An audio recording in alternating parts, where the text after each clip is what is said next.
எனக்கு வழக்கு, எனக்கு சிறை, எதை பற்றியும் கவலை கிடையாது.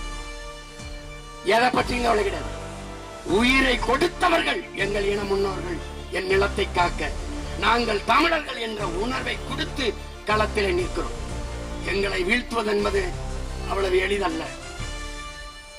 இந்திய நாட்டை யார் ஆள்வது என்கிற தேர்தலுக்கே 36 லட்சம் தமிழ் மக்கள் தேடி முத நாள் கொடுத்த ஒரு மைக்கு சின்னம், அதுக்கு வாக்கை செலுத்தி அங்கீகரிக்கப்பட்ட மாநில கட்சியாக உயர்த்தியிருக்கிறார்கள்.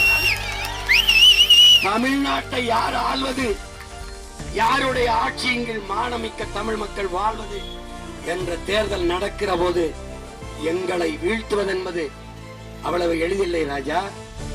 நீ எத்தனை 1000 ரூபாயும் கொடு ஓட்டுக்கு, அதை வாங்கிக் கொண்டு தமிழ் மக்கள் எங்கள் கட்சியின் சின்னத்தை தேடி எங்கள் பிள்ளைகளுக்கு வாக்கு செலுத்தி வெற்றி பெற செய்வார்கள்.